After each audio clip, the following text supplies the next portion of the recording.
Vocês viram, até hoje, aquela medida provisória, Executive Order, em que o Obama conferiu a si mesmo o poder para mandar prender e manter preso indefinidamente, sem processo, nem coisa nenhuma, nem direito a habeas corpus, qualquer cidadão americano, até hoje isso não foi noticiado pela grande mídia. A gente sabe pelos canais oficiais. Está lá no site da presidência, está lá. Mas a mídia não fala nada. Assim como no Brasil, vocês vê aqueles famosos 2 discursos em que o Lula confessava todas as suas atividades no Foro de São Paulo, inclusive a intervenção direta na política interna de outros países, até hoje está lá no site oficial da presidência. Tá certo? E não sai nada na mídia. O que está no site da presidência, quem que vai ler? Bom, só pesquisadores ou pessoas altissimamente interessadas. Digamos, no Brasil, eu acho que essas pessoas não passam de 3 mil. Umas 3 mil, 4 mil pessoas leram esses discursos no site da presidência e a nação continua não sabendo. De modo que, se a notícia não é divulgada, não existem reações políticas. Aquilo não entra na história política, fica politicamente neutralizado, embora esteja lá o registro oficial e ninguém possa desmentir.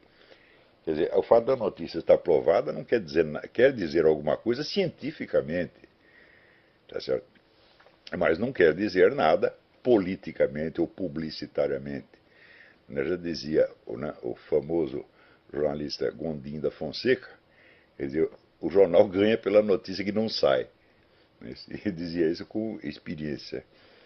Então, hoje em dia, isso está mais comprovado do que nunca. Só que antigamente, vamos dizer, uma ou outra notícia que era suprimida era, em geral, vamos dizer, por um suborno. Já chegava lá um político, dava um dinheiro para o diretor do jornal, e dizia, não publica isso, o cara não publicava. Ou então havia, vamos dizer, a censura oficial ostensiva, como houve no tempo da ditadura militar.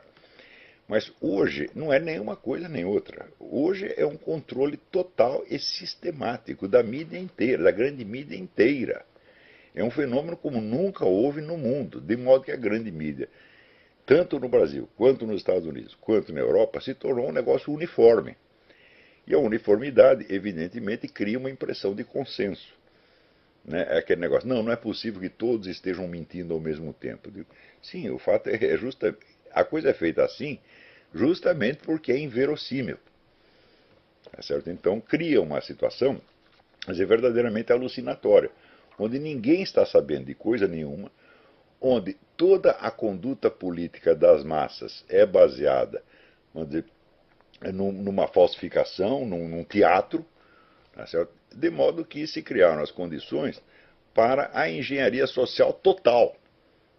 Então é a famosa ditadura científica de que falava o Aldous Huxley no Admirável Mundo Novo, né? Onde você não tem que impor, vamos dizer, a autoridade do governo pela força, porque toda a conduta política das multidões já está pré-programada e o pessoal segue aquilo com uma fidelidade extraordinária. Às vezes não só com fidelidade, mas com entusiasmo. Eles acreditam realmente nisso. Aqui nos Estados Unidos, o entusiasmo pela figura do Sr. Obama chegou ao ponto de que aquele ator, o ator do filme Django, Jamie Foxx, ele num programa de televisão recente, ele disse: palmas para nosso Senhor e Salvador Barack Hussein Obama.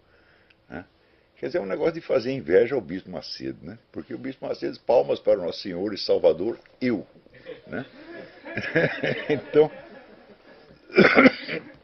Então, graças aos bons préstimos no Brasil, graças aos bons préstimos da Folha, do Globo, do Estadão, etc., a nossa população não está sabendo nada do que se passa nos Estados Unidos. Sabe o que é nada?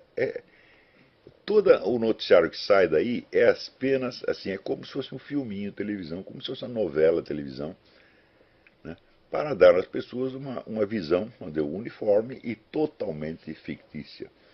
Por exemplo, no Brasil, ninguém tem a menor ideia, mas nem de longe, a menor ideia da extensa folha de serviços prestadas pelo seu Barack Hussein Obama, pelo governo Barack Hussein Obama, aos terroristas islâmicos. Eles não sabem, por exemplo, dos bilhões de dólares em ajuda federal que vão para a fraternidade muçulmana, para os chamados rebeldes em toda parte, que estão cheios de gente da fraternidade muçulmana e da Al-Qaeda, eles não têm ideia. No Brasil ninguém tem ideia disso.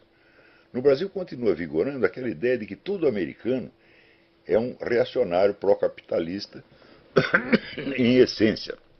E de que, portanto, se tem lá um presidente de esquerda, ele é só um pouquinho à esquerda, é um esquerdismo muito moderado, é uma espécie de tucano, né? E os Estados Unidos ficam sendo, vamos dizer, o emblema, né, do capitalismo mais reacionário. Então isso quer dizer que você pode botar aqui Vladimir Lenin na presidência e na América Latina, no Brasil, ninguém vai entender que o cara é comunista. Tá certo? Como até hoje não entendo. No Brasil, se você diz Barack Hussein Obama é comunista, o pessoal diz que é teoria da conspiração, que você está louco, que você está paranoico. Aqui nos Estados Unidos, todo mundo sabe o que o cara é. Tem milhares de livros a respeito, está tudo altamente documentado, a história inteira dele. Se você for ver pelo Dize-me com quem andas, e eu direi quem és, o Barack Hussein Obama só viveu cercado de comunistas a sua vida inteira. E o que ele está fazendo agora no governo é o bom e velho plano do Saul Alinsky, né, de usar o governo como um instrumento gerador de uma situação revolucionária capaz de quebrar a espinha do poder americano e entregá-lo totalmente desarmado, né, na mão dos centros globalistas de poder. Agora, como as notícias fundamentais são sonegadas, tanto aqui quanto aí, mas aqui ainda sai. Aqui sai pelo rádio, sai pela internet, sai, vamos dizer, por jornais regionais, que até tem uma certa audiência. Então, digamos, nos Estados Unidos você tem uns 30 ou 40% da população que fica sabendo o que realmente está acontecendo.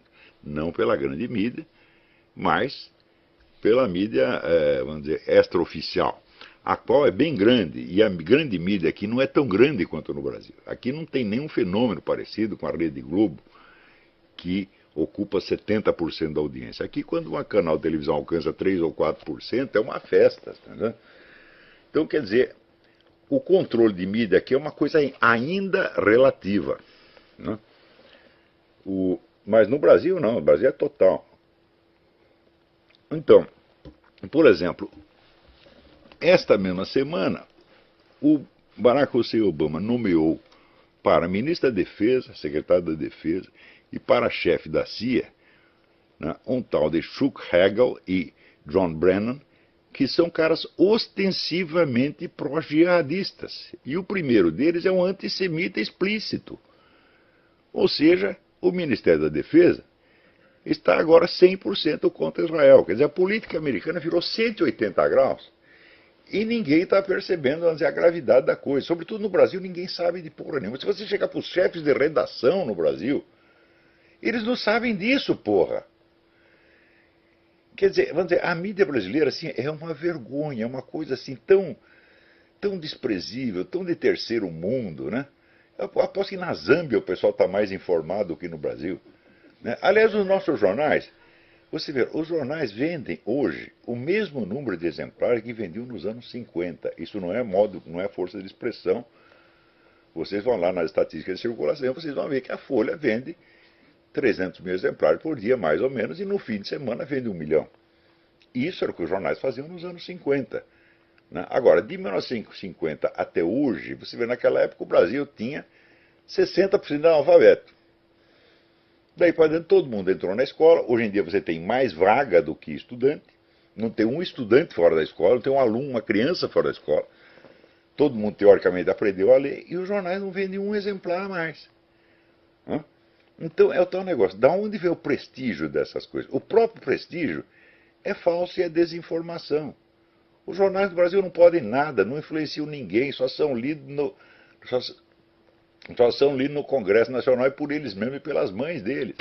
Que eles são umas organizações ridículas, né, que ficam posando como se fossem, vamos dizer, o mainstream, a opinião dominante deles mesmos sobre eles mesmos, tá entendendo?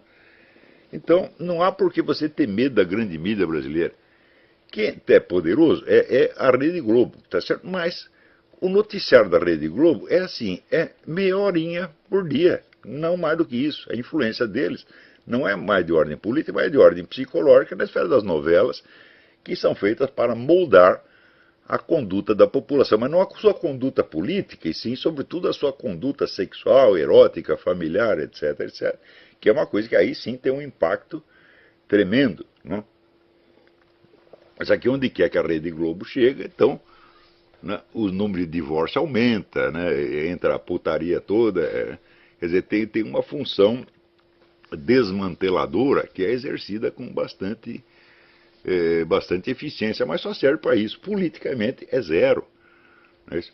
Então, vamos dizer, no Brasil não é muito difícil você enfrentar e derrotar esse poder de mídia.